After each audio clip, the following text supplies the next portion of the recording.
on the Danfo Conversations. Last week we talked about the Nigerian medical history or medical industry and our health. We talked about the late Mrs. Beju Ugboma. We had her friends in to tell us about who she was and what they felt happened up until her death while she was in hospital. I also had two guests. I had three guests actually, Dr. Orode Doherty and Dr. Benjamin Oluwojebutu. I also had Morayo from NCCPC. Now, one of the feedback we got, because you all enjoyed the show so much, was you didn't get enough time to call in. You didn't get enough time to have your questions answered. As you know, we just never have enough time on this show, and it's really all about you. That's why it's called Down for Conversations. That's why, every topic on this show is about the pulse, what you feel, what you want to talk about, what you want to debate. So, since you demanded, I had to oblige. Therefore, they have kindly offered, or should I say, they've kindly said yes. I have with me today, again, Dr. Orode Doherty and Dr. Benjamin Oluwojebutu. But until then, we're going to go on a quick break and we'll be right back.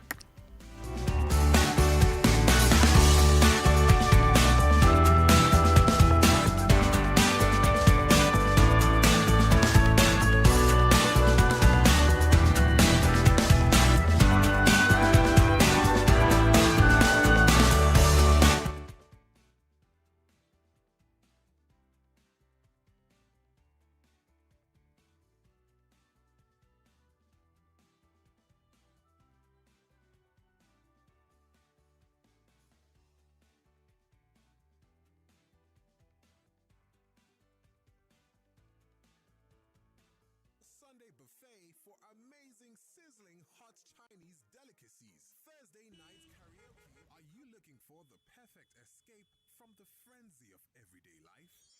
Lekki Leisure provides an astonishing view of the Atlantic Ocean with premium beach services, children's play area, private cabanas, quad bikes, beach soccer, volleyball, and much more. We are the right fun place for you.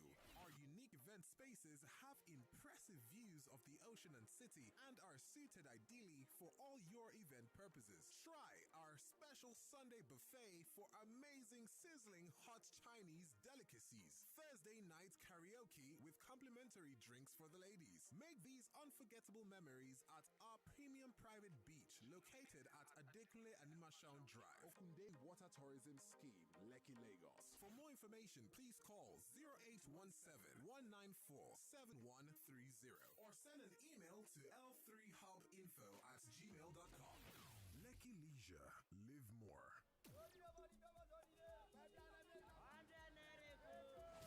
Your Friday afternoons just got better on Downfall Conversations with Ireti Bakare-Yusuf. People need to be very careful. There's a friend of mine that has been trafficked for how many years now? I'm just an educated person from an office. She just met a child, they went for a vacation, and like that's how she was trafficked. People are afraid to seek or ask the right question because they're afraid of surgery. I call it two F's that affects women with fibroids: fear and fund. When you have a child less than 12 years, as I said, househelp, it's child trafficking already. Of course. Child trafficking. So you shouldn't have a househelp that is less than 12 years. Tune in to Downfall Conversations with Ireti Bakare-Yusuf every Friday from 1 to 2:30 p.m. right here on your number one station for talk, 99.3 Nigeria Info. Let's talk.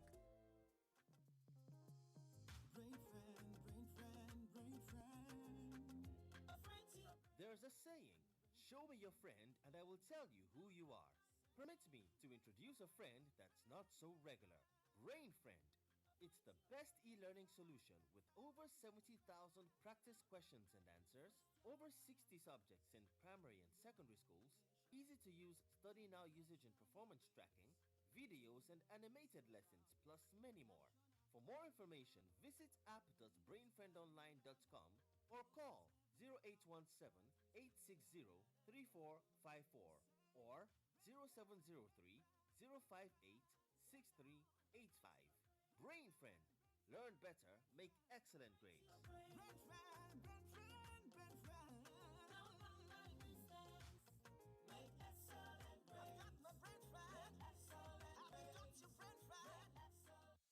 99.3 Nigeria Info, your number one station for talk. Let's talk.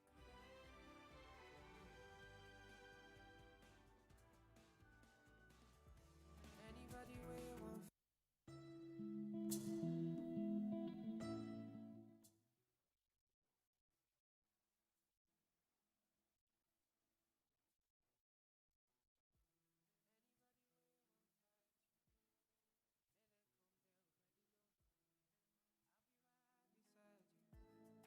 Like the wall of Jericho.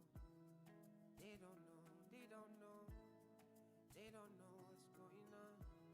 Monagiso, Monagiso, Monagiso, my baby boo. I'll be a soldier for you.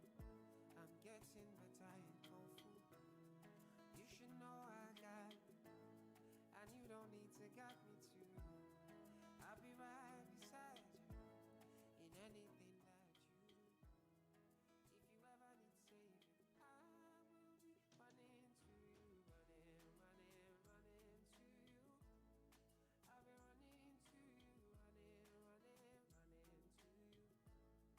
running, running, running to you. I'll be running to you, running, running, running to you. Anywhere that you go to.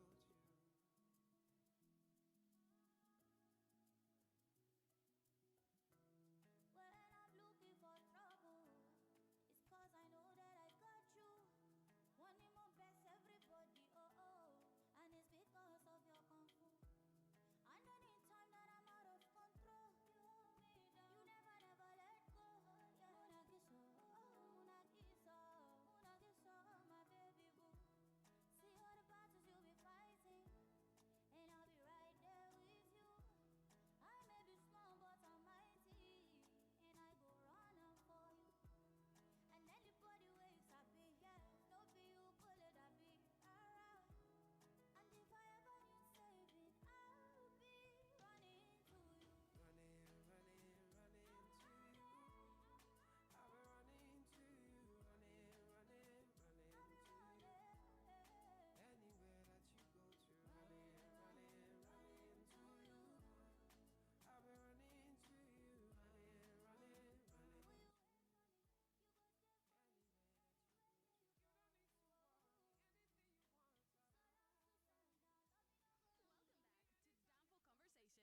Welcome back to Danful Conversations, right here on 99.3 Nigeria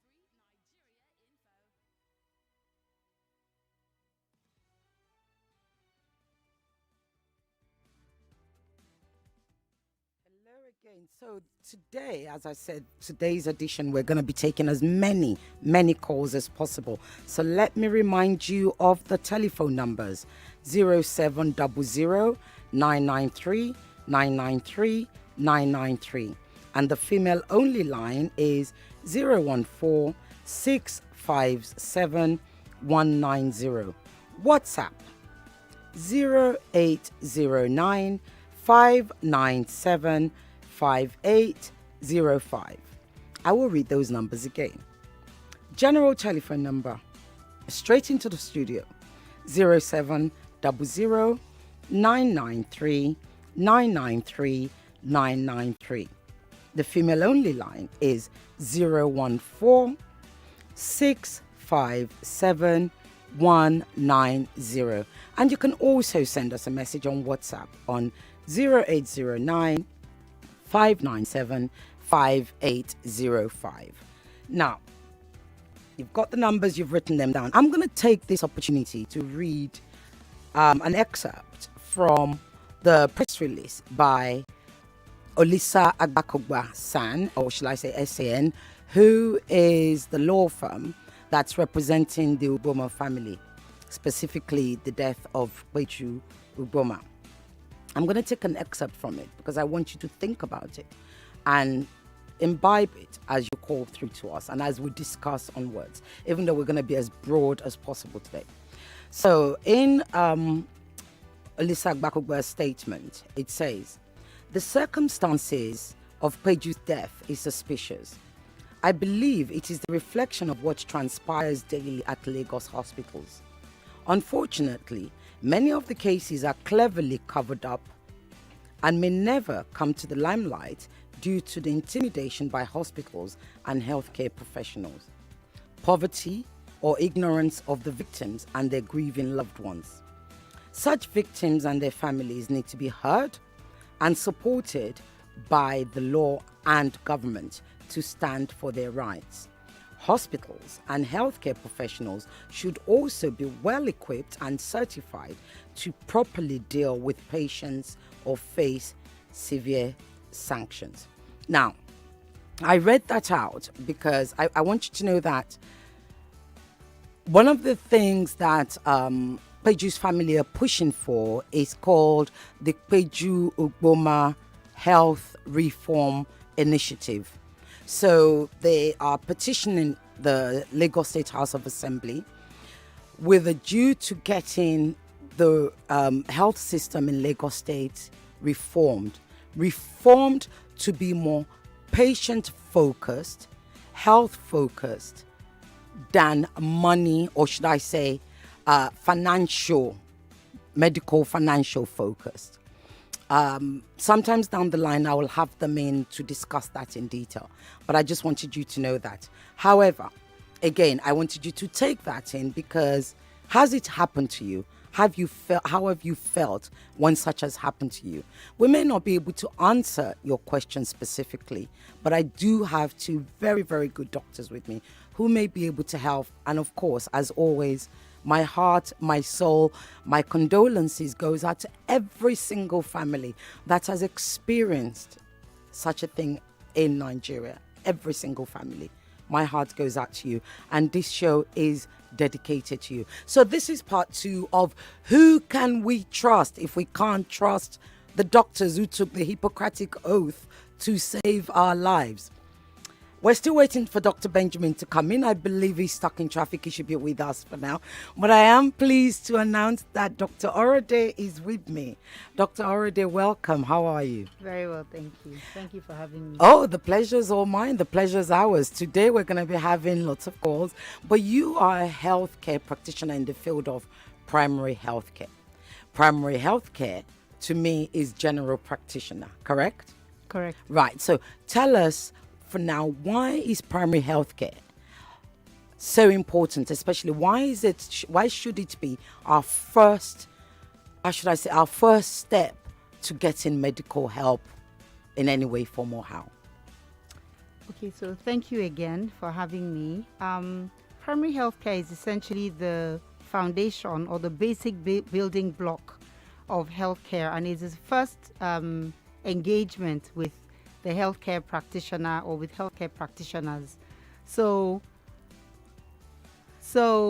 I'm just going to take off my mask.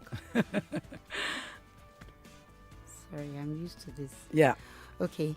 So the idea is that if you think back to the way Professor Ransom Kuti designed the healthcare system when he was in the early days, as health minister, and when they were in the sort of earliest phases of designing our healthcare system, as with many parts of the world, there's primary, secondary, and tertiary healthcare. And primary healthcare is that which is closest to the people. It is the place where we go to get our routine health information, education, immunizations, screening, and prevention of communicable and non-communicable diseases. So it's at the level of primary health care, for example, that we have things like growth monitoring, teaching around oral rehydration, breastfeeding, immunizations, women's education. It's also at the level of primary health care that we do things like simple circumcisions, and sort of day cases of surgery. So if I start sneezing and I feel I've got the flu, I need to come to you first instead of going to a hospital? Well, yes. And so most primary health centers will function as clinics. So they work for perhaps 12 hours. In Lagos State, there are very strict regulations around how many hours you can work. So 12 hours is what Lagos State allows for. In secondary healthcare, it's everything that is outside of the scope of primary healthcare that requires a referral from the primary health doctor. So they may take care of, for example, severe malaria, complicated malaria, malaria that requires perhaps an IV infusion. They are almost always 24/7. So while primary healthcare can be 24/7 or not, and in most places it isn't, but it can be. And Lagos State is moving towards getting some primary healthcare as 24/7. Secondary healthcare is almost always 24/7, so that's a hospital. And what's the difference? Right. So we've done primary. What's secondary? So secondary healthcare is complications that cannot be managed at the primary level. So whether they be emergencies or referrals, or they be a complicated condition. So in complicated condition may be that, for example, you had a woman was diagnosed with a breast lump, and you want to remove the breast lump. Then you send off to people who are more likely to be able to. She shouldn't need to stay overnight, but if for any reason she has to, then she's at the level. Okay, of the so secondary. again, right, because I want our listeners, I love my listeners, they are the best as far as I'm concerned. I want them to get the process or the steps. So as a female, I do my, let's say for instance, I do my self-checking on my breast and I feel, oh, there's a lump there. Do I come to my primary health care practitioner first? You should Right. always go to. So ideally, your primary healthcare practitioner is your first port of call. Right. And right? then when you and then your say, primary care practitioner will refer you Right. as is necessary, right? So they may do a few tests and they tell you that actually it's a lump, all right, it's non-malignant, maybe it's a breast mouse, it'll go away, it doesn't have to be taken out. Depending on your age or your family history, they may say, you need to do a few more investigations. They'll send you up to the secondary, they'll do a few more tests there, they will decide to take it out. More often than not, it'll be taken out at the level of the secondary. So right, it so it's not that's likely. secondary. So that's Yes. primary first. I come to you, I say, Dr. Orade, I felt this, can Yes. you feel it? Yada, yada, yada.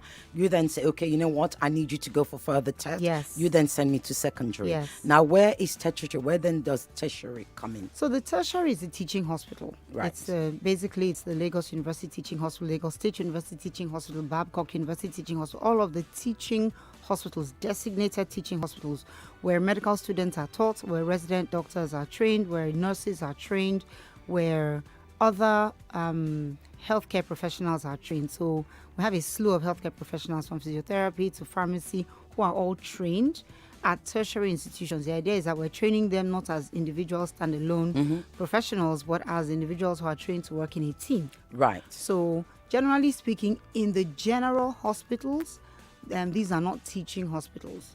In Lagos State, there are a few that straddle the secondary, tertiary, like Massey Street Children's Hospital is a children's hospital, which is actually a tertiary because it's a teaching hospital and they have the volume.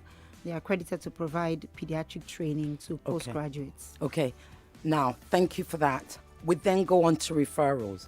Why is it important that I come to you, for instance, my primary health care giver, before I decide who my surgeon is going to be? Why is that important? So, a couple of reasons. One is that it allows all of your medical information to be collated in one place.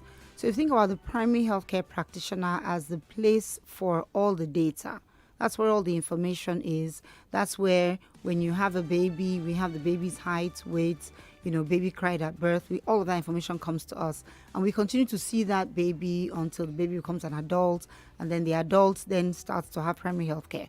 So if, for example, and we find a lot of this in Nigeria, you don't have a primary care doctor, then you will find people who have gone to several hospitals with disparate diagnoses or information. I didn't remember that when I saw the doctor at so and so place. So, but I told this other person in this place. I told the doctor, which one did you tell? I don't know. I told one of them. Well, they're not talking to one another because there's no connectivity. But if you had a base, you had a primary health care doctor, somebody whom you saw regularly, or even if you don't see them very regularly, you see them at least once a year. They give you a once over, give you a clean bill of health. Everything looks well and good. Carry on, see you again next year. Your blood pressure is normal, maintain this weight or try to stay within this weight, or expect that at this age you're going to start gaining a little bit of weight. Perhaps you want to do a little more exercise. cut back on the amount of food you're eating or change the Whatever, times when yeah. you're eating, So lifestyle choices. For children, we provide anticipatory guidance, which means that we say, okay, your baby is now a newborn, all very well and good. For the next 6 weeks, you're going to find that he or she is breastfeeding nonstop. You'll feel like it's very normal, expect it to continue like this until they get to a certain age. Or, so all that information is gathered at the level of the primary health center. Now, if a child is found in school, for example, to pass out, and the child has a medical record, think of this as your medical home, right? Yes. Your primary health center, your Is primary health doctor. It's the library that has everything all the about your information. health. Exactly. Right. Child passes out in school, and they say they checked the blood level of the child, and the level was 6. And the mother can say, well, the last time we checked, it was certainly 14 or certainly 12. What has changed? The primary care doctor can look through and say, well, we've had all of this information up until now. What changed in school? Maybe something happened in the interval between the last time the child was seen and now. Then you can begin to, whereas if you've never seen a primary care doctor before, we don't know if you always carried a 6. We don't know whether that's where you've been sitting for the past 5 years, and it just so happened that day you passed out for another reason, and we found 6. Or they take you to a hospital that doesn't have nobody your has any records. information about you. We just say, oh, this child has a hemoglobin of 6. In some places, rather than investigate that 6, they'll say, oh, we found a hemoglobin of 6, topped him up, sent him off, or something bad was happening. But they wouldn't have known because nobody had all that information and nobody bothered to go and ensure that all of that information Excellent. was put together. Thank you. Now, again, another question for you. Do you feel that as Nigerians, we take enough advantage of the primary healthcare system? You can be honest. This is done for conversations. In a word, we do jaga rights all the time. In a word, the answer is no. But Right. The question is, how many Nigerians know about the primary healthcare This system? is what I was going to be asking you. So not enough people are enlightened enough to understand how the healthcare system is. The steps, yes, broken is up, broken yes. down. And one of the reasons why is because healthcare information and healthcare systems are not part of any form of learning. There's no learning anywhere. You don't come from heaven with the ability to do this stuff. You've got to learn it somewhere. Yeah. So the reason why people understand that children go from primary to secondary to tertiary is because when they get into school, they're taught that. So if at any point of our educational engagement, we were taught that, even if all it is that during sex ed classes in middle school, secondary school, people are taught about the primary healthcare system, the secondary and the tertiary, then it would become something that was known. But very many women only know that if I go to the primary healthcare near my house, they'll give me immunizations.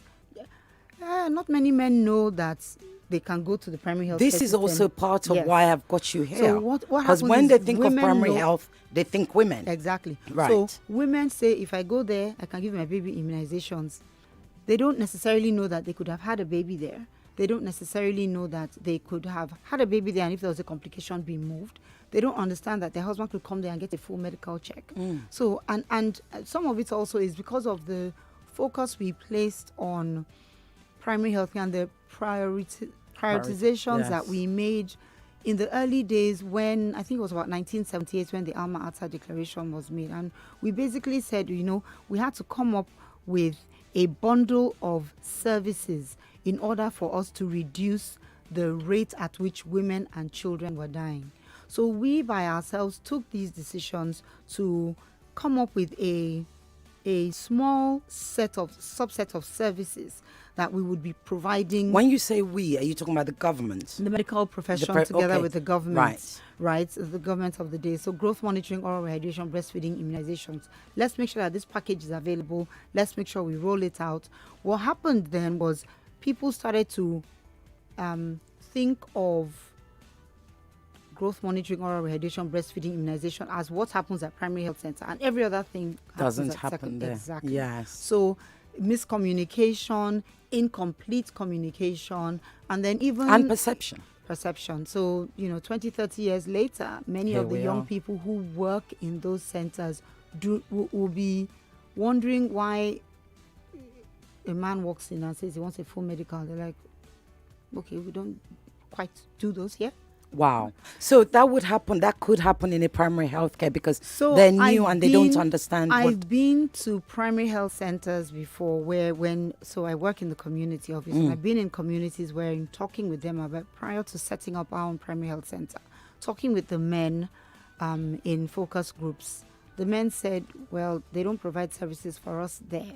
So if there's a place where we can come, there'll be a men's clinic. And we said, why do you want to separate it from the women's clinic?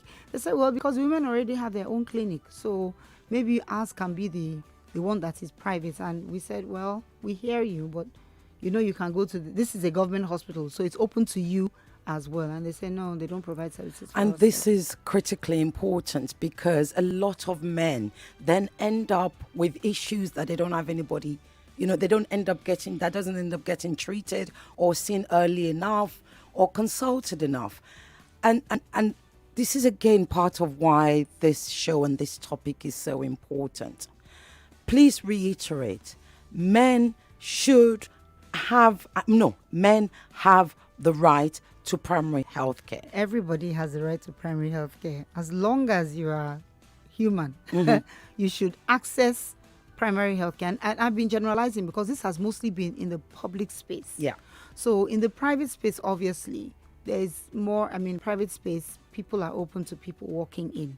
And so you may find that more men utilize the private space over the public primary health centers. Certainly when you go to any public... if they don't feel comfortable, if they don't feel Exactly. welcome, Yeah, why they wouldn't don't feel they? comfortable And this because- is an injustice. Yes.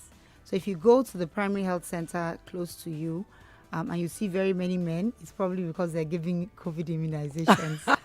So listen, look, my listeners who are male, my brothers, fathers, uncles out there, please, please, please make use. The primary health care near to you is not just for your wife, your sister, your daughter. It's also for you too. And unfortunately, a lot more men die from health issues than women. And this may be, this can be prevented.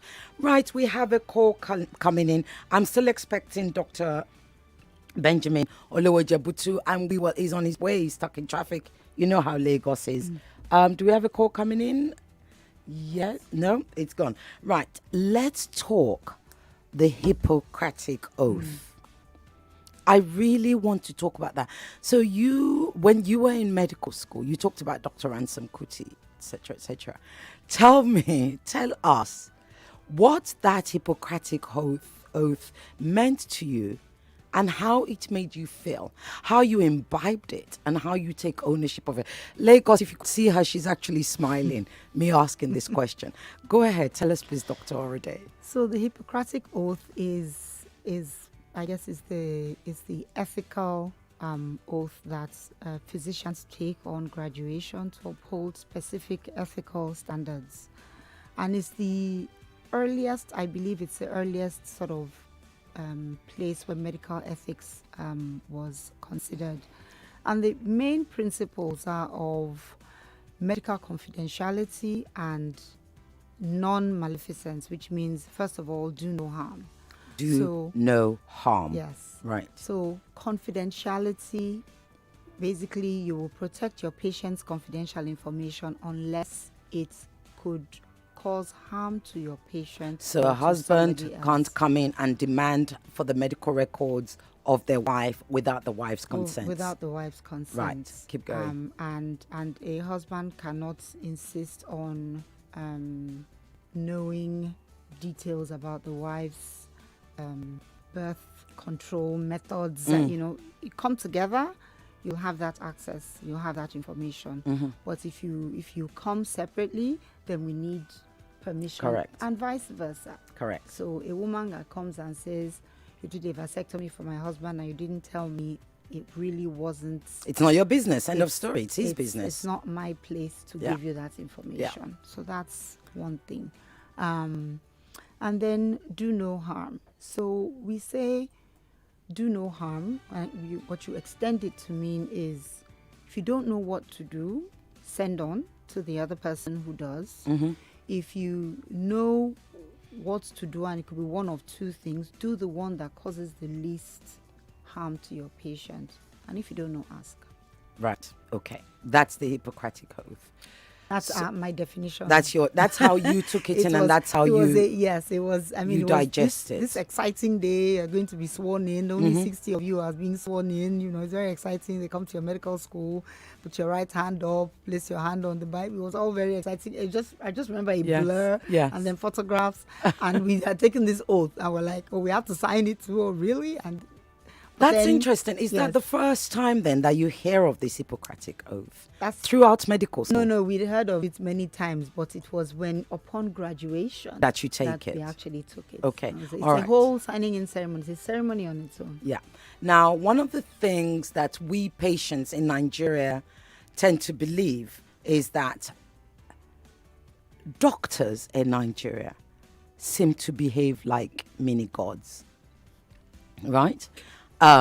They seem to, for want of a word, arrogant. They seem to talk at you rather than talk with you. Is the Hippocratic Oath the reason for that? Could it be? Hope not. I suspect that. So I think that in general in Nigeria, power structures are that way. So in a situation where it would appear that... Let me just interrupt you. We need to go on a quick break. And Lagos, we have Dr. Benjamin Olowejabutu in the studio. When we come back, it gets even more exciting.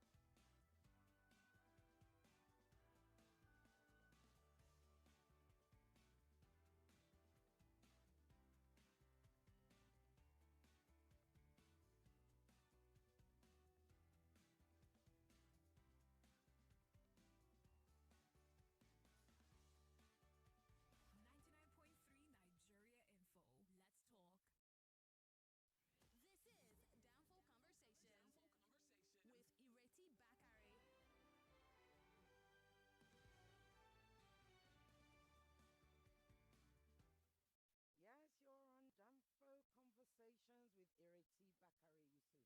Right, I have Dr. Benjamin here with me, Olowejabutu. That name, we have pronounced it without laughing and biting your tongue. Olowejabutu, Olowejabutu. There you go. Can't do it. Right, let me just remind you of the phone numbers again, people. 0700 993 993 993. Female only line 014 657 190. And WhatsApp 0809 597 5805. I'm going to let Dr. Orode finish what you were saying before the break, and then I'm going to come to you, Dr. Benjamin. Is that okay? Yeah, that's fine. Thank you. Go ahead. So I think I was saying that in Nigeria, just very generally, and I hope I'm not overgeneralizing, but power structures cause us to behave that way. So that doesn't only happen with doctors. It happens with professionals, teachers and their students. It happens, unfortunately, among professionals. You know, the higher you are in the hierarchy, the more likely you are to talk at people. And it certainly has happened extensively, I think, not only in Nigeria, across the world in the medical profession. So you only need to be on Med Twitter to see how younger physicians speak of toxic relationships that they have with senior professionals. Correct. So it is a very unfortunate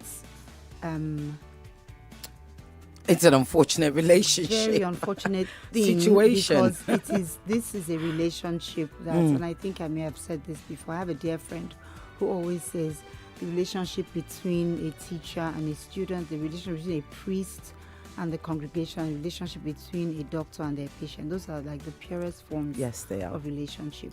And they should be sacrosanct. They should be sacrosanct and they should be Trusted and protected. Exactly, Yes. and trusted. Thank you. So, Dr. Ben, we have a call. I promised you more talk time today. You're going to get it. Hello, what's your name? Turn your radio down. What's your name? Where you calling from? And give us your comment or question, please. Hello, good afternoon, madam. Good afternoon. I want to ask this question. There's an health center in my area, and I wanted to register as a man with my family. Go ahead, sir. Yeah. This the health center made me to withdraw after some time, because they told me that if I register, I have to pay such an amount every month, whether I take treatment or not, whether my family come for the treatment or not. If you didn't come even for a year, anytime you are coming, you have to be paying that money every month like that before they can attend to you. Okay. That's the way the practice in Lagos. Right. I'm Mr. from Agege. Thank you so much, Mr. Ejibo. Dr. Orede will answer that soon. We have another call. They're gone. Right. Dr. Benjamin. Good afternoon to you. How Good you doing? afternoon. I'm good. I'm sorry about the for traffic. Don't coming. worry. I apologize. Don't worry. You're on the bus now. You can't get off till we're done. Right? Thank you. So I want to talk to you about, because I know you specialize in gynecology.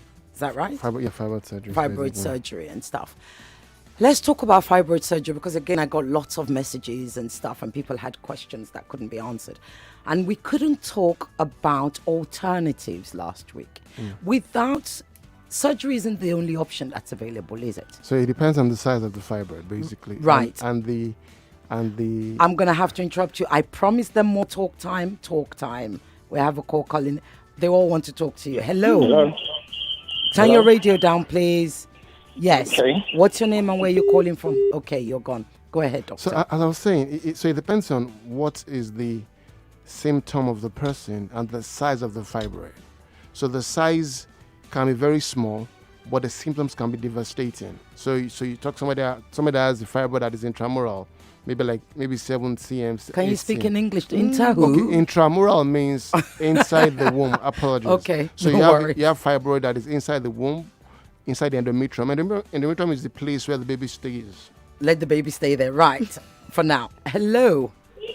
Hello, good afternoon, ma'am. Good afternoon. What's your name? Where you calling from? And your comment, please. Udoka Bright is my name. I'm calling from Abuja, Muo. Okay, go ahead. I want to know if it is government policy that some particular tribe will give birth in a health center and we're asked to go free, and others were asked to pay from 5,000 to 10,000 naira. Did you say particular tribe? Yes. Do you want me Okay. to mention the particular tribe? No, don't. I just wanted to know if you said your question is it government policy for a particular tribe to pay for healthcare to have babies and another tribe doesn't, correct? That's your question. That's it. Okay, thank you. Right, okay. Can you write that, doctor? I'll be back with you, doctor, already. Go ahead. So as you I were was saying, so the baby is in the womb, So yeah? so the fibroid is in the womb where the baby should stay. That means the endometrium. That's where the baby stays usually. So if the fibroid is at that point, most of the time you see women having prolonged menstrual flow, menorrhagia, because that's where blood also sheds from when they're menstruating. So it increases the flow. When the flow is increased from maybe 2-3 days to 7 days, they are anemic. Now somebody that's supposed to climb a staircase and for 5 minutes now climbs for like 30 minutes and is panting. That is a symptomatic fibroid. So the size would not matter because it's already affecting the quality of our life. Right. So the bigger the fibroids, so you have what we call laparoscopic surgery. Small fibroids can come out laparoscopic surgery. That's not like open surgery. You put like a small hole needle hole into it and just do it. But it's important to understand that it's not only the size that matters. The symptoms that accompany also matter. So let me get this straight. So it's the symptoms that determine and the size that determines whether you go under the knife, as we call it. Correct. Or the alternative. So the alternative Yeah. is not like a major alternative. Alternative that we have is to reduce the symptoms, not reduce the fibroid. So somebody believes. So there's no shrinking. No, that's all fallacy. So you shrink. That there are drugs we give when the fibroid is very big. You shrink to a certain point to take out the fibroid, not to leave it there. Right. Because if you don't take out the fibroid, it keeps growing. Right. It's something in the womb. It has to grow. Okay. We have another call coming in. Hello.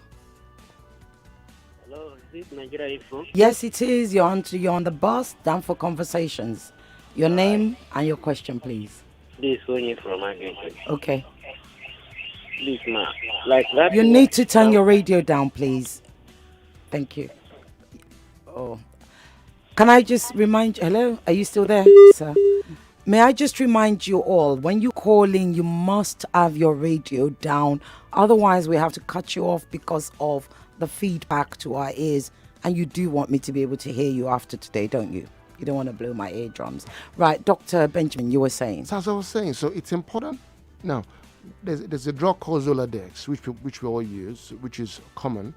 But that drug is only to shrink the fibroid to a particular point to be able to come out. Why? Because there's not too much loss of blood during surgery. Right. That's what it does. Okay. But the eventuality to make the person have a quality of life that is normal and go back to a normal premorbid state is to take out the fibroid, either laparoscopically or an open abdominal surgery, depending on the side of the fibroid. Right. So if I understand this, if you like, depending on size and symptoms, even if it's shrunk, the chances are to truly get rid of the fibroid, to be free of it, you have to go in surgery. Correct. Okay. I have another call coming in.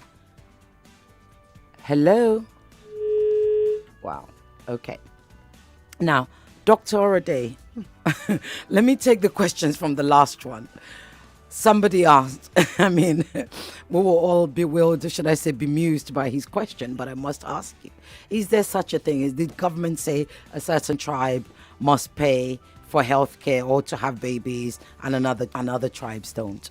Is there such a thing in your experience? Only government can answer that question, but As a primary health care? I've never heard it before. Do you treat all tribes in I don't even know. We don't even collect demography on tribe. There you go. I take name, age, date of birth, where you live, and then we go straight into what needs to be done. So whether you're EFIC or you're NUPE, it's not going to determine the size of your fibroid. Okay, thank you for that. I have 2 calls coming in.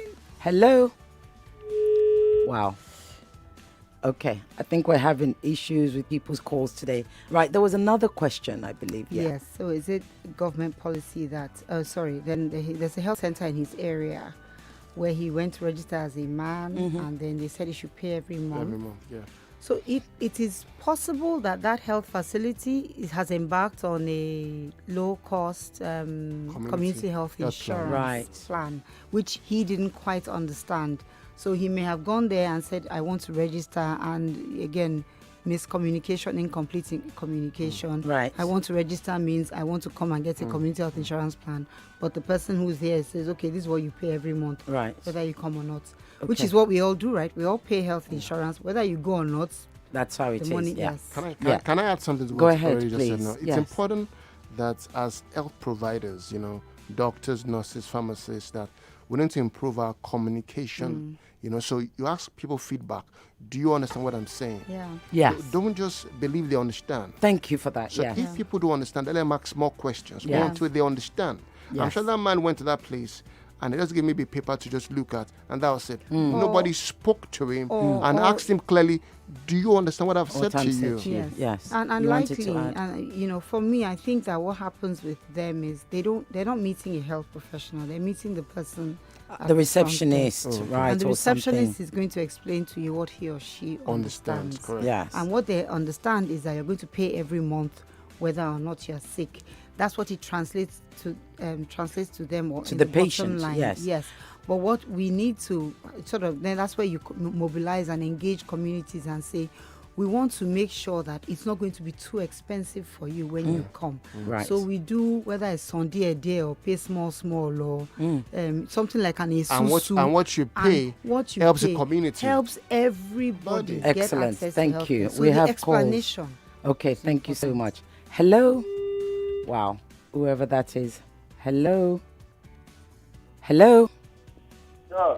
Hello, Good yes. afternoon, Good afternoon, sir. Yes, this is Mr. Frank. I'm calling from Ojo Alaba. Hello, Mr. Frank. Go ahead with your question or comment. Yeah. Why is it that in some private hospitals, the nurses there are more respectful more than the nurses in general hospital? The nurses there are more. Respectful. Good They are question. respectful Okay, they're more than respectful. the nurses in general hospital. Okay, thank you. That's a fair question. Hello? Hello, what's your name? Where you calling from, please? Please turn down your radio. Go ahead. Okay, good afternoon. Good afternoon, sir. Yes, okay, my name is Bayo. Go ahead, Bayo. Okay, yeah. So, please, I want to ask the doctor there. I have two doctors here. Go ahead. Okay, it's okay, sir. Sorry, please. I have a sister. She has done the first operation removing the fibroid. Mm-hmm. Okay? Then, after a while, I still found out that after almost 6 months or almost, let's say within a year ago, and now we still found out that the thing is resurfacing again, and probably being advised to go for another operation, which of course even the last one nearly, blew out of hand. What I mean is that, after the operation, so we have series of, complications, complications and things, but we thank God that at least everything was able to, Mm. So then this time around, we still now have this same experience, Okay. and more so with having a cyst. Was it cyst or something? Yeah, Ovarian yeah. cyst, Yeah. So I mean, what do we do in all of this?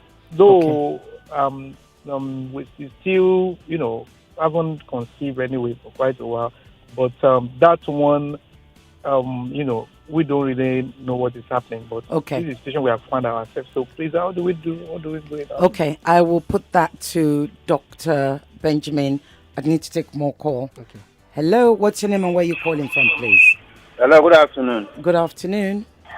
This is a calling from Ogun State. Okay, hello, what's your question, please? Yes, I want to ask, in general hospital here, when you go there to take a treatment, the doctor will prescribe a medicine and give you the amount. And when you go to their pharmacy to buy, it's not the price the pharmacy the doctor write that they will give you. They will say that is a government price. They will add their own price and give you the real receipt, different from the one the doctor has already given you. Okay. What makes it to be like that? Okay, thank you, sir. Next call, please. Hello? Okay, next call. Hello? Hello, Auntie Ireti. Good afternoon. Good afternoon, Uncle. My name is Gideon. Uncle Gideon, go ahead with your question, please. Okay, my name is, I'm calling from Lekki. Go ahead. My question is, I don't want to mention the name of the hospital. Don't. There's no but need. My wife gave birth 2 years ago, and the baby died because one of the hospital confirmed the baby dead in the womb. But fortunately, we got to another hospital on the island. The baby was, they said they can find the baby breathing, and she delivered the baby without any CX or anything. But because we are not registered in the hospital, 3 days after she gave birth, the baby died in incubator because the baby came early, 7 months plus. So one of the nurses there confided in me, so I don't want to take up the case, said if we are not registered in the hospital, once another baby that was being registered there comes, if there is no vacant for incubator, they will take your baby off oxygen. The baby died out. When I heard the thing, I was like, let me just leave everything. I don't want to take it, but I don't know how true that because it was coming from a nurse that works in the same hospital. Okay, thank you. Unfortunately, we can't comment on that sort of specific case because we don't know the circumstances. We haven't spoken to the hospital, etc., etc. But one thing I will always say, and I know it's hard, and it takes a lot of strength and courage. You must always seek for answers. Never ever stop asking why. That is your right to demand, and it's their job to answer. We gotta go on a quick break now. We'll be right back.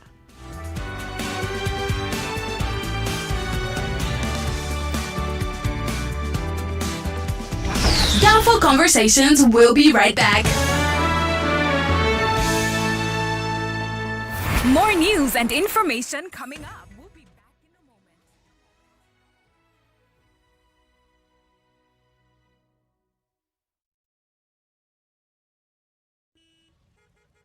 looking for the perfect escape from the frenzy of everyday life? Lekki Leisure provides an astonishing view of the Atlantic Ocean with premium beach services, children's play area, private cabanas, quad bikes, beach soccer, volleyball, and much more. We are the right fun place for you. Our unique event spaces have impressive views of the ocean and city and are suited ideally for all your event purposes. Try our special Sunday buffet for amazing sizzling hot Chinese delicacies. Thursday night karaoke with complimentary drinks for the ladies. Make these unforgettable memories at our premium private beach located at Adekunle Animashaun Drive, Okunde Water Tourism Scheme, Lekki, Lagos. For more information, please call 0817-194-7130 or send an email to l3hubinfo@gmail.com. Lekki Leisure. Live more. I feel alive, so alive when I'm with my best friends indulging my tea exotic. Nothing makes my drink more than when the mixer is delightful tea exotic. And after a long day, I wanna relax with the taste of my tea exotic. Indulge and get lost in the deeply satisfying taste of the Chi Exotic range of delicious fruit blends. Chi Exotic Nectar. I love the taste. Now available in can.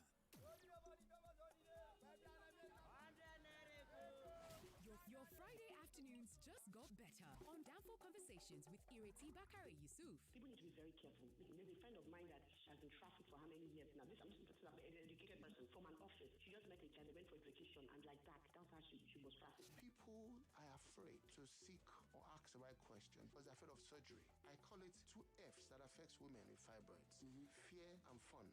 When you have a child less than 12 years, as a housewife, it's child trafficking already. Of course. Child trafficking. So you shouldn't have a housewife that is less than 12 years. Tune in to Downfall Conversations with Ireti Bakare-Yusuf every Friday from 1 to 2:30 p.m. right here on your number one station for talk, 99.3 Nigeria Info. Let's talk. Welcome back to Downfall Conversations To your right number here one on station for talk. 99.3 Nigeria Info. 99.3 Nigeria Info. Let's talk.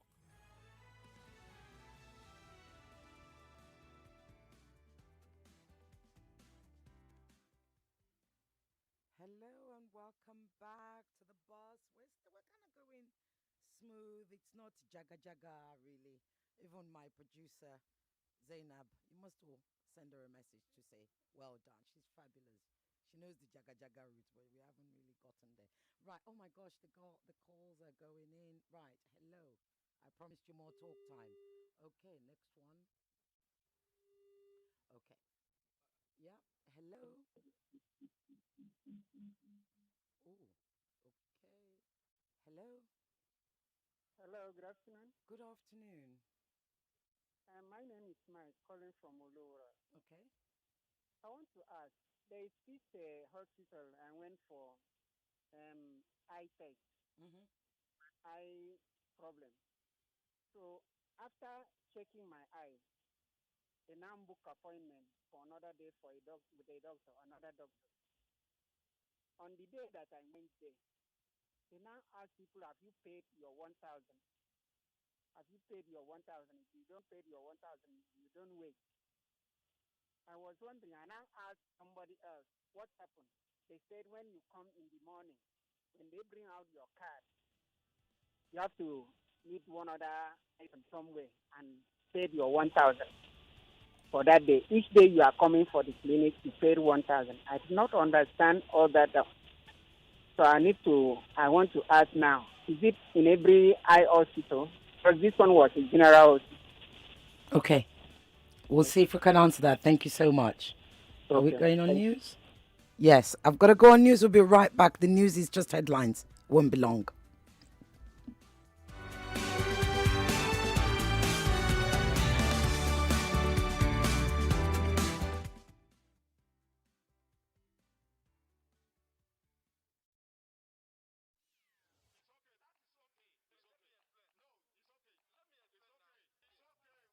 Info, your mic is always on.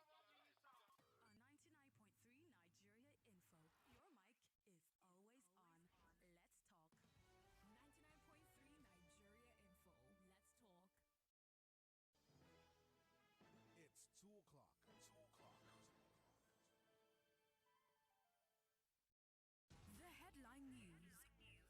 Nigeria Info. 99.3 Nigeria Info, you're listening to the news headlines this hour. Bandits abduct 12 in Niger's border town with Abuja.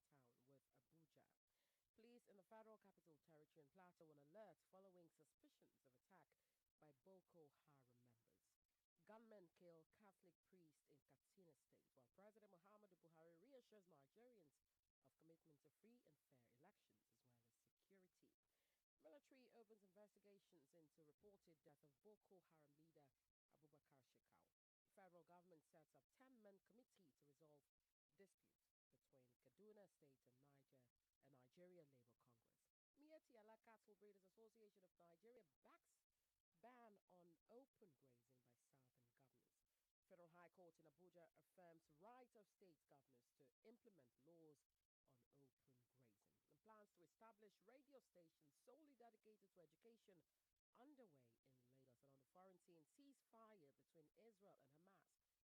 And those were the headlines here at 99.3 Nigeria Info. I'm Yvonne Ohaifo. The news. Timely, fresh as it breaks on 99.3 Nigeria Info. Welcome back to Downfall Conversations right here on 99.3 Nigeria Info.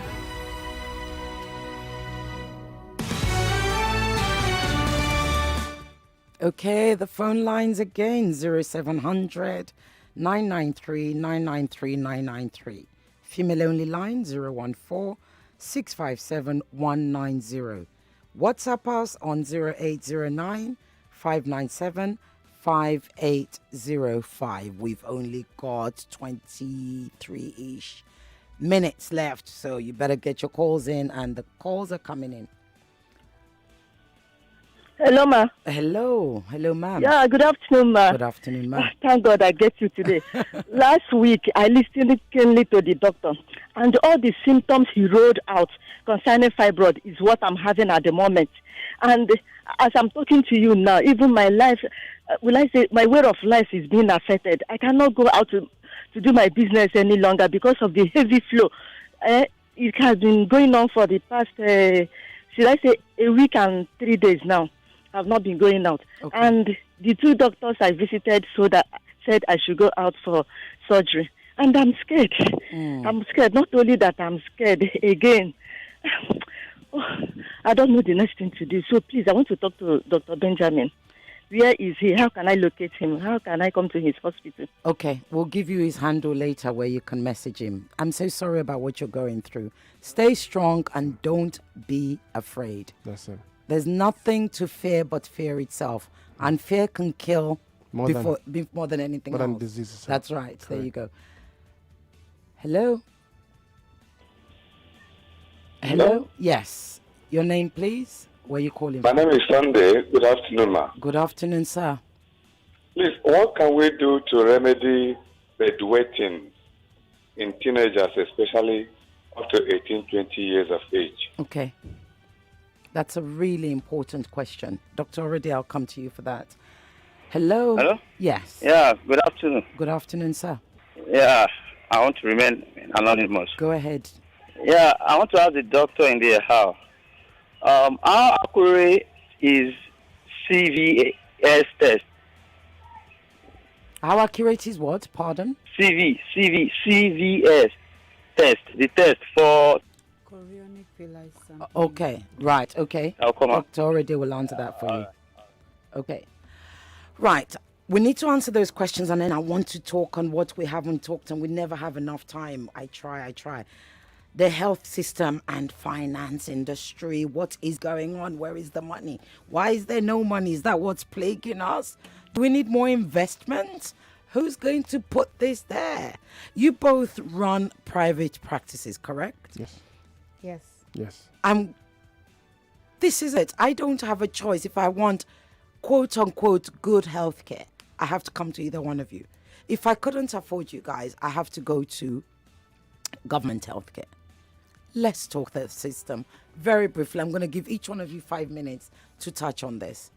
I mean, we run a highly affordable primary health care system. What kind of money are we talking about for yours, for instance? I'm So- poor. I only earn 30,000 a month. So in general, our prices are between 2,500 and 10,000 every time you come in. Okay. We are, again, the reason we set up in high density urban areas to ensure that people. Which area are you in? Ebutemeta, Okay. and we're expanding. And the idea is that we're focused on people who can pay very little but wish to have access to good quality care. Now, there are various ways to drive down healthcare costs. One is to ensure that you aggregate, so you bring people together and they can pay in small amounts at a time, but they be committed. Mhm. And there are very many things that are being experimented with, but the only reason primary healthcare can be inexpensive is because what primary healthcare does, it drives down the cost of the rest of the healthcare system, but you need a system to be built up. And this is an experiment, maybe in foolishness for us, but I feel very strongly, and putting my money where my mouth is, that primary healthcare does not have to be expensive if you are intentional about providing a specific bouquet of services and ensuring that people are approaching and coming into care regularly, so that rather than wait until you have a stroke, you identify that you got high blood pressure and then you start the management and you engage around lifestyle changes. So not Okay. everything costs money. Some things cost your time, your energy, and your focus. And that's what we're trying to teach people. So get women to do their cervical And cancer men? screening. Okay. Yes, women to get their cervical cancer screening, do their breast checks, for men to get their prostatic checks, so that we don't end up with, oh, I'm having an issue, and we see it, and cervical cancer can take anything from 6 to 30 years to develop, and you've been sitting around with a cervix that has been growing something and we didn't know because you weren't checking regularly. Excellent. And it's, it takes all of 6 minutes to Mm. check. Okay. So these things are not expensive if you apply yourself. Excellent. Thank you. Now, Dr. Benjamin, you're in Guinea. Right. So we just had a lady that called that wants your details. Is it going to cost her an arm and a leg and then a few of her toes and her cousin's No. shoes to go with it? No, so one of the things I want to talk about financing healthcare is that even the institutions are not supporting healthcare industry properly. Okay. You see people giving you loans for 2 digits amount of money and stuff, and there's no support system. I know that if they love, everybody wants a quick cash. There's no pattern for growth. So that's why you see them invest in oil and gas, telecoms, where they make all the money. But for healthcare, is a process and there's progress. Because if you think about the people, what is long lasting? What is the value are we giving to the people? So in your own CSR as a company or financial or whatever, what part of you is donating or is investing in healthcare as a form of CSR to the people?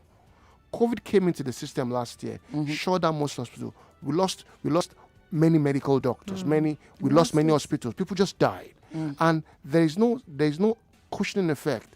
Government is coming out now bringing stuff for people doing movies, and I'm wondering, okay, so the doctors that are saving lives don't need cushioning effect. I helping movies, so it's a problem. So everywhere you go to, most of the doctors. So I will talk on two states. Most doctors want to survive. If your child goes to a school that is expensive, and they assume that doctors also should be okay to go to that kind of school, how can they afford it? There's no system that supports the doctor. The doctor now wants to bring all the system on the patient. But I understand clearly because I've been a patient before, and I know what it cost me to get my legs fixed for my surgery. Yeah. And I believe one thing, that it is not. So everybody has a business model. As already I said, my model is very simple. Yeah. It's small money in volumes. So if I do one surgery in a month and I charge big money, but I do 40 in a month and I charge small money, I have 40 people that I've touched that will tell more 40 people, that they will tell another 40 people, that the news of the quality of work we are doing will grow than just finish one person's money and cut their legs and they will just go. Yeah. So the truth about it, you have to understand what model works for you as a doctor and how can healthcare support what we're doing. Excellent. I've got calls coming in. Hello. Are you there? No? Okay. Keep the calls coming in. I like what you're saying. I like what you're. But you want to say something, Dr. I want to Ode? add that Yes, go ahead. the models Uh-huh. are like the models of you can sell cake or you can sell bread. Only a few people will eat cake, but everybody will eat bread. That's it. So you've got to think about it like that. So this is a volume. This is a volume business. Right. Calls. Hello. Hello. You need to turn down your radio if you want to get through. Hello. Hello. I'm here. Okay. Hello. Yeah, good afternoon. Good afternoon. Go ahead. Your name and where you're calling from. Okay, my name is Barry. I'm still calling back. I was waiting for a response from doctor concerning the fibroid experience we had, and another one that is still coming again now. Okay, it will answer that. We'll Thank you, answer. Bayo. We'll answer that. Right. Let me just jump in right now. Dr.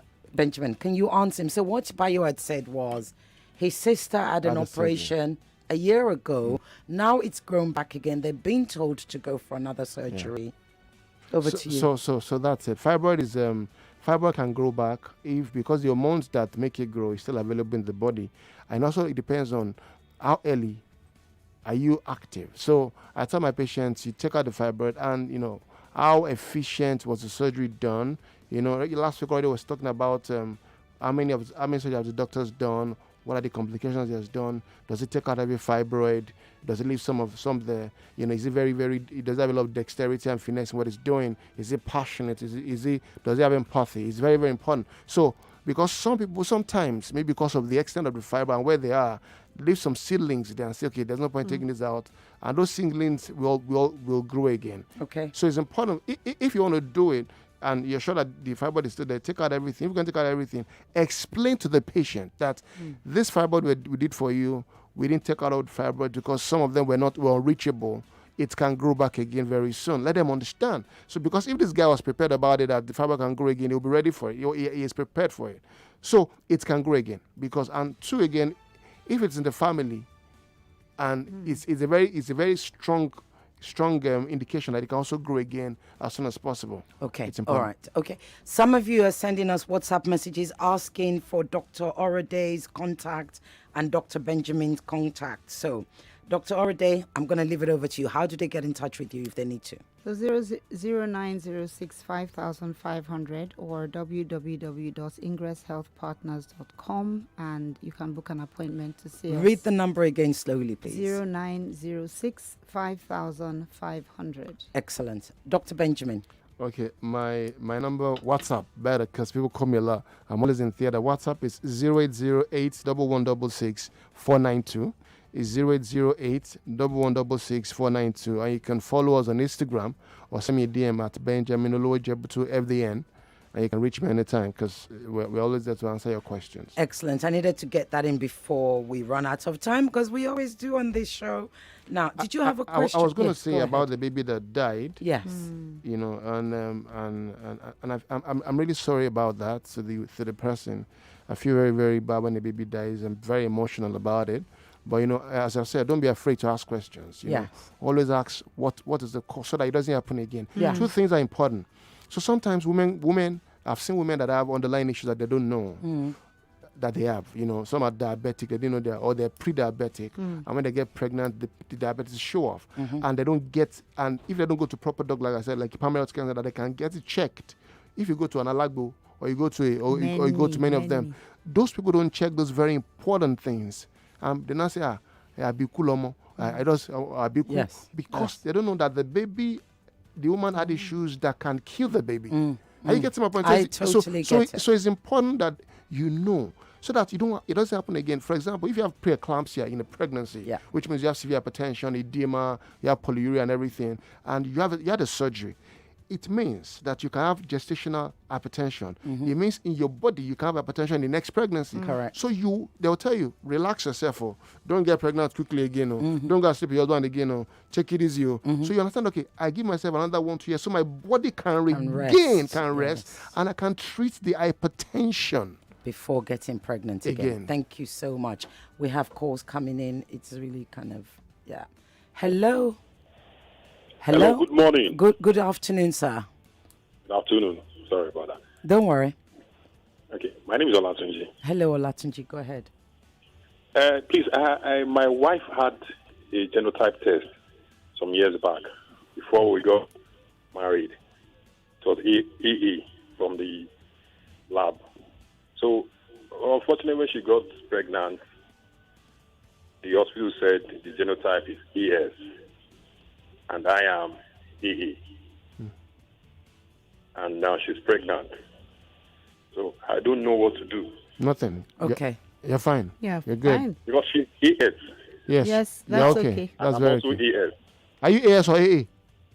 ES. Oh. Oh, you are both AS. So, A for alpha, S for sugar. So I Yes. think you Okay, should, thank you, sir. Okay. Your question will be answered. Okay. Go ahead. I think you should go and check again. Okay, Because all right. Yeah. you have to be you have to be sure. If Yes. you are Get a AA second before, opinion. a second opinion. Okay. And both of you good. are at the same place. Okay, good. There were some questions you were to answer before we Yes. go because we're So running out the of time. bedwetting issue of Yes, 18 to 20 years critical. old, that child needs to be seen by a pediatrician and somebody who works. Well, you can be seen first of all by your primary care pediatrician and they'll refer you into a pediatric nephrologist. But generally, they'll take a history, a physical exam. They'll go into a lot of detail, 3 or 4 things. People will be looking at your child's behavior during the day, what he does before he goes to bed, whether there are other issues. There's something that we refer to as judgments. So some children bedwet for the longest time because they are asleep and they wake up and should I pee or not? I'm just pee. Yeah, and it's yeah. And So- some also do it to slight their parents. Yeah. So that child has to be seen and assessed emotionally and physically. How accurate is chorionic villi sampling? It's as accurate Corey as whose villa where? this guy called and asked about CVS. CVS, yes. Okay. So I'm assuming that's what he was asking. Yes. So it is as accurate as the person who is doing the Yes, test. yes. Okay. So that person. What is again, that? What is that, So Corey? Who's So chorionic villi sampling basically is somebody takes a needle, goes into the amniotic baby, sac yes. where the Right, baby yes, is, and then right. goes to where it is that you can get tissue that tells you about the baby. So Genitals. fetal tissue. like you do amniocentesis? Like Yes. Right, Exactly. okay. So it's during amniocentesis that you can get Okay. sample for Okay. CVS. And what you're looking for is up to, it depends on what they're looking for, but it's very important. The hand of the sampler, the pathologist who looks at it, is the person who makes the difference. I mean, has it done before? How many has that person done? And The same question. How many? What's their expertise? Who's looking at it under the microscope? Are you sending it for a second opinion? What exactly are you You're looking, looking for. What are you sending it out for? Because there are various tests they can send it out for. It's a good place for me to ask this question because as a mother, when I was giving birth to my son, and I was in England, when I was giving birth to my son, I was 33 and I had to go through an amnio, but it was a choice. Do you get that choice in Nigeria? These CVs, villas. So most well, people- they just called it a simple language for me. I remember it as amnio. Do you get that choice in Nigeria, or are you just told we're going for CV, villa? No. you know? Nobody will put you through that without getting informed consent. It's like going for surgery. Yeah, Yes. because Yes. because the risk, Yes. which was explained Yes. to me, was of miscarriage. Yes. Correct. Right. Okay. Thank you. So people get one, and if you're very elderly and have a baby, or you are AS, and you're thinking you don't have a sickle cell child, or so a sickling child, Yes. SS child, so you want to check it. So that if the child is not SS, some people do what we call abortive process because of that particular process. They don't be sure if the baby is AA or AS, they keep the baby. But it's a lot of stress. It's a lot of problem. The woman must be ready for it. Yes. There must be a lot of supporting system. Yes. Because that alone can abort the baby. Yeah, because I know that my partner and I had to be mentally ready, and we made the decision. I just said, look, if the child is meant to be, he's meant to be, and now he's a giant that was meant to be. Anyway, I shall answer. Next call, please. Hello. Good afternoon, Ireti. How are you? I'm very well, thank you. Well done. Keep doing what you're doing. We're proud of you. Oh. This is Boxer. Oh, Boxer, thank you. Go ahead. Do you have a question? Oh, the line is cut off. I'm so sorry, Boxer. Please call back. Right, I have a message here on our WhatsApp. In 2005, I lost my only sister, Adalbi Evelyn, to fibroid. I must always say the name. Thank you for giving the name. It wasn't due to finance, but the hospital here in Lagos, where she was initially treated, did not give, in brackets, I believe, close brackets, proper medical care because there were complications after the surgery. She couldn't stool for 3 days. We had to go to FMC in Ogun where a correctional surgery was given. But unfortunately, she died days later. I'm so desperately sorry. The sad truth was that we were ignorant. For instance, it was my first time hearing of fibroid. The private clinic here in Lagos, where she was initially treated, basically was talking to us, not with us, if you get what I mean. I totally do. Bottom line, I lost my sister. I'm so sorry. desperately sorry. We don't have much time, and I can't steal you guys' time again. So I'm going to have to ask you to... We got 3 minutes. My producer's like, you've got 3 minutes. You've got eyes, they're going to cut you off again. Over to you guys. You've got 1 minute. Dr. Benjamin, what's the last word you would like to leave us with? Please don't be afraid. Fear kills more than the disease. Always ask questions until you understand the answers you're given. Ask, and ask again. And keep asking. Dr. Orede, what would you like to say to us? My last word is register with a primary health care provider today. Don't leave it until tomorrow. Register and get your family registered and begin to take charge of your medical health. Excellent. And my last word, can I sneak a call in? Let me sneak a call in. Who's the lucky person? Hello, are you there? Hello, good afternoon, ma'am. Good afternoon. You got 30 seconds. 30. Okay, madam, I want to ask a question because my name is Robert. So I have been suffering from stomach ulcer and it is hurting me each time. And even though I treat it, it is the same. I don't know what's the problem. So I don't want to ask. I know what I can do. So you need to see your primary health care doctor ASAP. They will tell you what to do. Have we got any more calls? Okay. Lagos, here's one thing I would like to leave you with. There's no doubt that we have a lot of problems in our medical system. There's also something that I strongly believe in is that we have lots and lots of good doctors. There's evidence to support that. So, like Dr. Benjamin said, fear. There is nothing to fear but fear itself. That's the one thing I've always believed in. Like Dr. Orede said, every single one of us has the right to primary health care, whether you're a male, whether you're a female. So the next time, if you're one of my brothers out there, the next time you go to any primary health care and they say, oh, we're only dealing with women, tell them, no, I am not leaving. And this is the thing. Take your power back, people. Lagos, Nigerians, take your power back. Any doctor that doesn't answer the questions you have has no right to touch you or your body or any member of your family. Take your power back.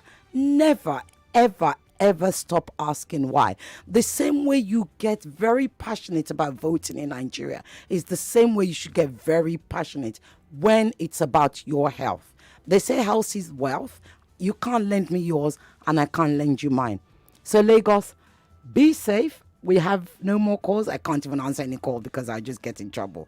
Be safe. I say a big thank you, Dr. Orede. Thank you. You're Thank you. welcome. Dr. Benjamin, thank you. I know what it took for you to get here. You, Dr. Orede, had to leave your women. You kept saying to me, I'm going to have to leave my women behind or my women behind. The women that Dr. Orede left behind.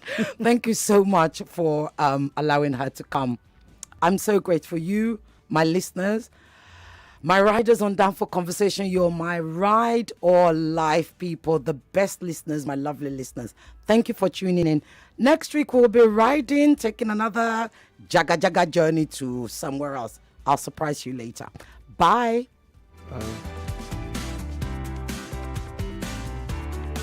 99.3 Nigeria Info. We are more than just radio. Subscribe to our YouTube channel at Nigeria Info FM. Check us out on Facebook at Nigeria Info 99.3. Follow us on Twitter at Nigeria Info FM and on Instagram at Nigeria Info FM Lagos for live updates as it happens. 99.3 Nigeria Info. Let's talk.